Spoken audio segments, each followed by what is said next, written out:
حضرتك الآن تعيشي في لبنان، وحكيتي لي أنك يوم اللي جيتي لهذا المهرجان، مهرجان القاهرة، نعم، مصر وعادت شمسك الذهب، جيتي لهذا المشوار ولهذا المهرجان، كان هناك قصف وكان هناك صواريخ وأنت تحركتي في هذه الظروف.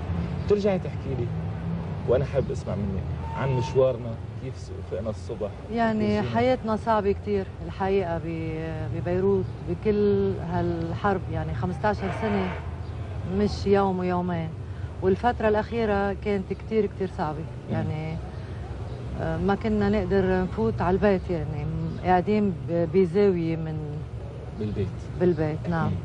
ومنا آمنة بالشكل اللي بس هي نفسية الشغلة، لأنه بعدنا عن مكان القصر. فيروز ما بتقدر تنزل على الملجأ مع بقية الناس، ما بتقدر تواجه العالم وتفرجيهم خوفها وتعبها ورعبها. يعني عيب علينا نترك مجال لفيروز تقعد هيك قاعدة أو تتواجه بهيك مواجهة. هي أسطورة، هي لبنان. يعني إذا لبنان بده يرجف قدام أهله معناته إنه راح فرط لبنان. بقيت مخباية بمطرح كتير ضيق هالقد، المهم انه ما يشوفوها الناس انه لبنان عم ينهز او لبنان عم يتزعزع.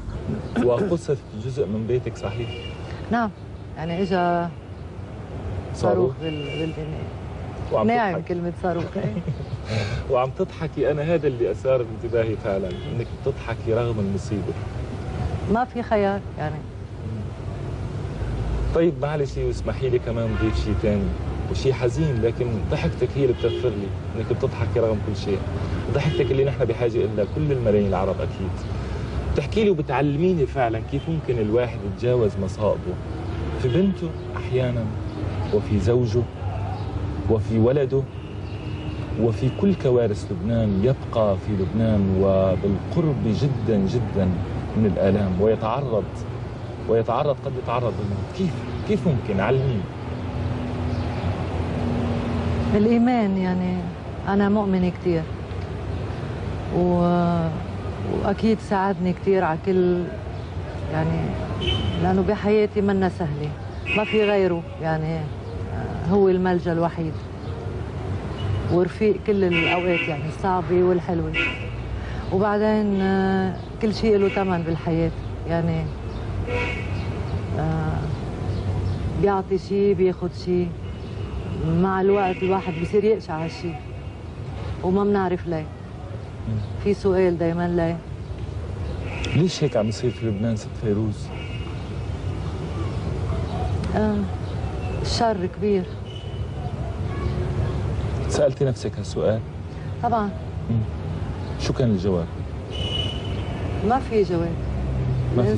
الإنسان يا ريت بيعرف إنه الحياة، يعني هو الإنسان صاحب هالاشياء العظيمه وصاحب التدمير بنفس الوقت. يعني ما في جواب. بذكر من كلماتك قلتي انه الاخ بيقتل خيه وبسأل ليش، بيكون الجواب من البشاعه. في شر وفي خير بالدنيا، بس دائما بيرجع ينتصر الخير، ونتمنى انه ما بقى يطول علينا هالحرب. يعني ان شاء الله كان كافي. إن شاء الله كافي. 15 سنة. ال 15 سنة في مسيرتك الفنية وأثناء الحرب، هل توقف عطائك الفني فعلا؟ لا، بس في عذاب بالتحضير، يعني في عذاب بكل شيء، لأنه الحياة مش سهلة بلبنان أبدا. نعم. لأي شيء.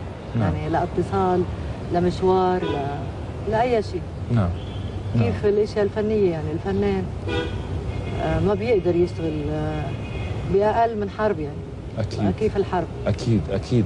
ليش ما جربتي تتركي لبنان؟ يا ويلي إذا فيروز بتطلع بتخلص الدنيا، إذا فيروز بتطلع من لبنان معناته بننتهي نحن. كل إذاعة بتناقضي مع الإذاعة الثانية أغانيها، ما تطلع تفتح هون صوتها، هون صوتها، هون كلمة منها، هون لحن خاص فيها.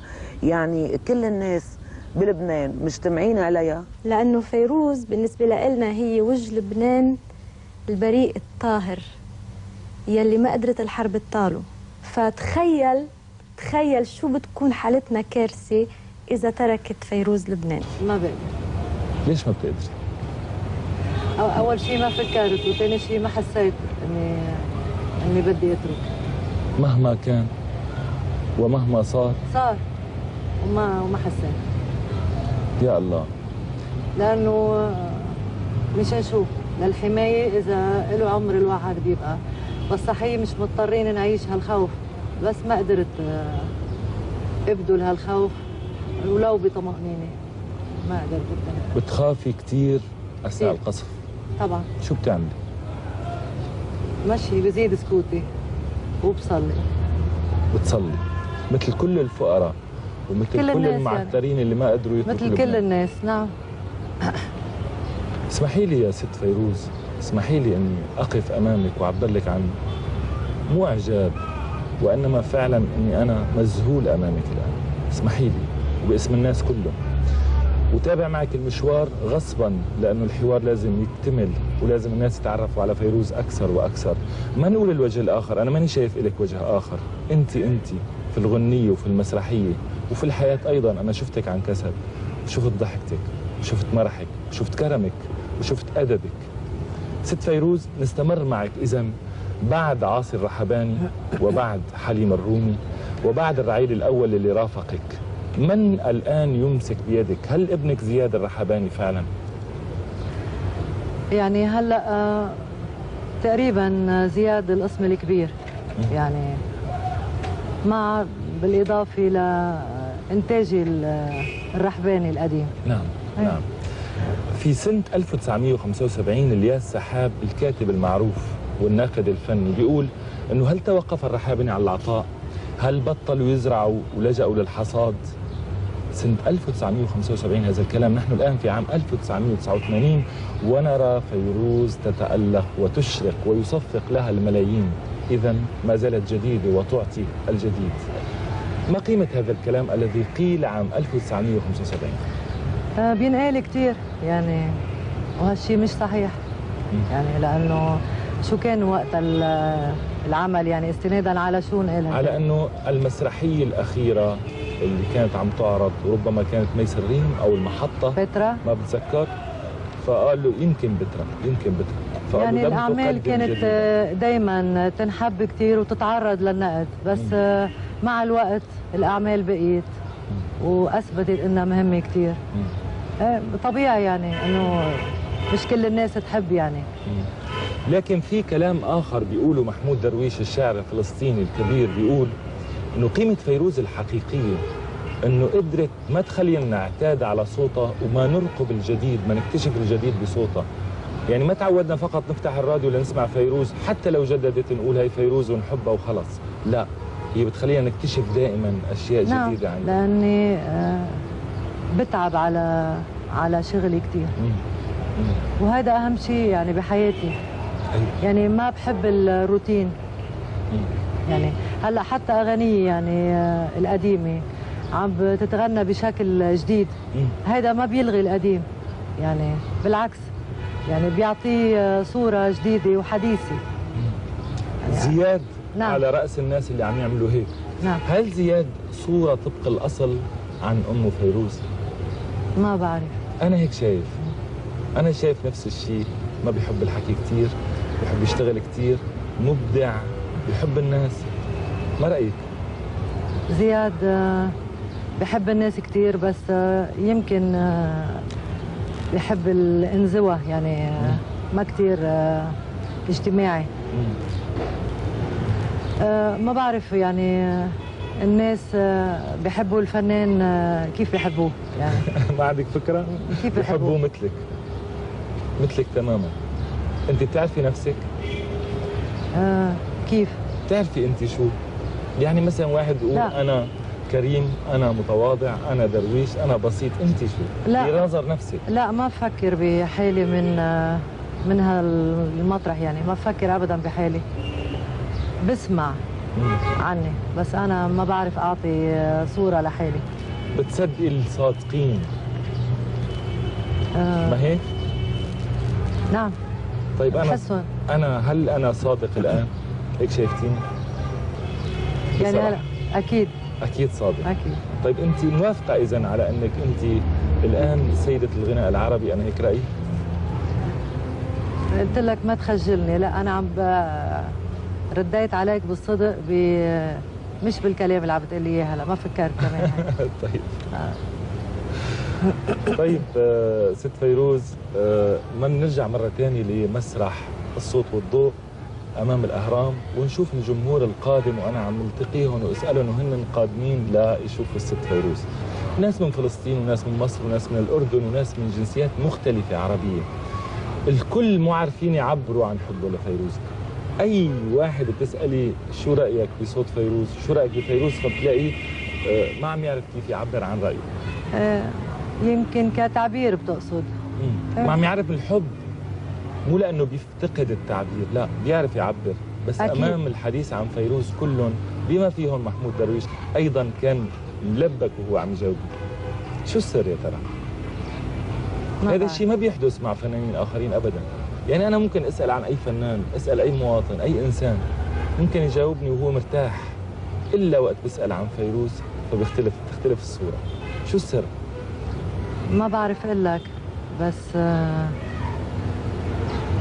بحب حب الناس إلي كثير، لانه مش بس حب، في احترام، في اشياء كثير بحبهم إلي، وهذا اللي كثير بيأثرني يعني. وهذا اللي بيدفعك لانك نعم. تجتهدي اكثر وتخافي نعم. اكثر. اكيد، يعني كل مره بحبوني اكثر بيزيدوا لي خوفي اكثر، ما بقى فيي خاف اكثر يعني. بس بتعرفي انا بتصور ست فيروز كواحد من الناس اللي بيسمعوكي، لو افترضنا اني انا قاعد فتره الظهر والدنيا شوب كثير وحر كثير، لو كنت بالشتاء ايضا والدنيا برد كثير وصوت فيروز اقبل، يتحول الزمان الى ربيع جد والمكان الى حديقه. هذا يمكن سر تعلقنا فيكي، يمكن لانك بتبدلين الزمان بزمان احلى، بمكان احلى واجمل. ما هي الغنية فيها كل الأماكن. هذا السبب. طيب أنت المكان والزمان اللي بترتاحي فيه وين؟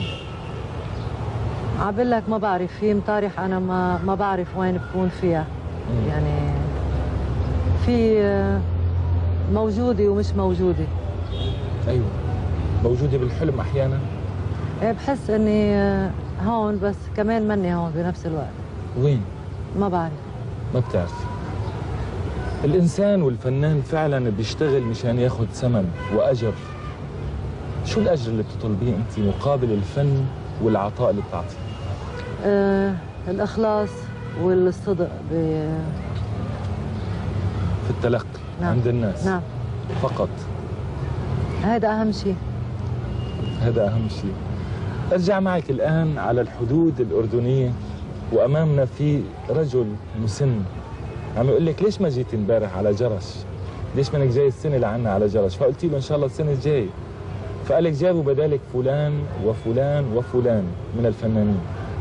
بتذكر حركتك الحلوه جدا انك اطرقتي راسك لتتاكدي انه هذا الموقف فعلا محترم ولا لا. وبعدين ضحكتي.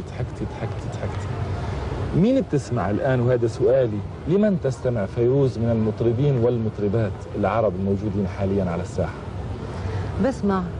بسمع كثير وكل شيء، يعني ما انه حدا معين. يعني ما ممكن ناخذ اسم؟